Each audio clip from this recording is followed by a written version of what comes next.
সরকার দেখো, নটোরিয়াস জেলার তুমি দেখো, ইনকলাব জিন্দাবাদ, ইনকলাব জিন্দাবাদ, ইনকলাব ইনকলাব ইনকলাবি জিন্দাবাদ। আজকের ওদিকে সমাবেশ সফল হলো, ইনকলাব জিন্দাবাদ,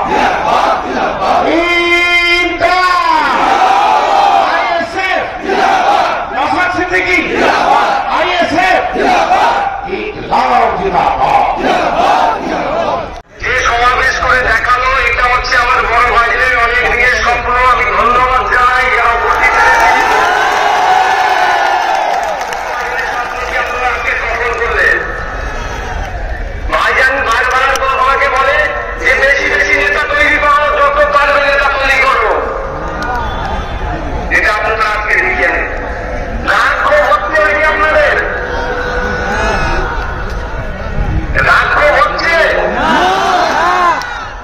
আমারও রাগ হচ্ছে, কিন্তু এই রাগ আর ক্ষোভকে সঠিক পথে যদি কাজে লাগাতে আমরা পারি, তাহলে অপদার্থ ব্যর্থ তৃণমূল বিজেপির মিশ্রিত এই রাষ্ট্র সরকারকে আমরা গঙ্গায় ছুড়ে ফেলতে পারব।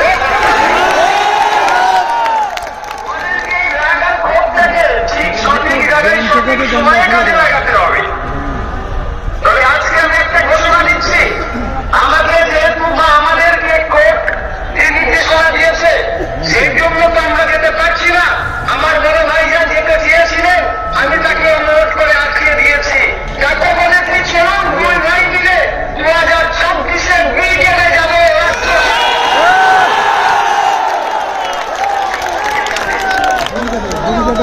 2026-এ আমরা ব্রিগেডে আসছি এবং আমাদের দলের প্রতিষ্ঠাতা প্রাণ পুরুষ ব্রিগেড আব্বাস সিদ্দিকী ভাইজানকেও আমরা সাথে নিয়ে ব্রিগেডের ময়দানে আসছি।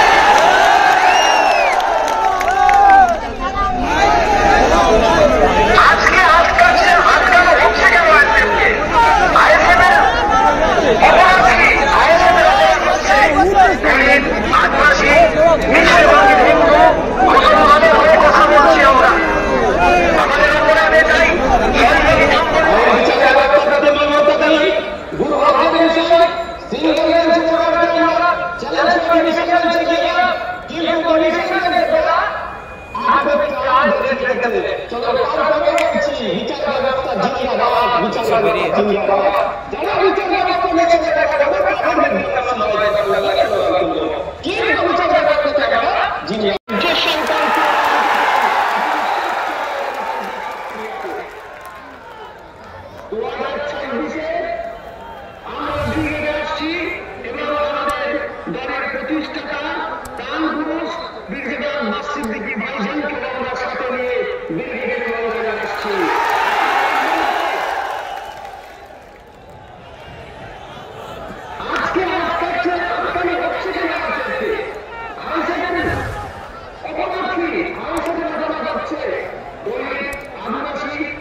মাধ্যমে তাদেরকে আমরা বিচ্ছিন্ন করবো, সেই চেষ্টা করছে।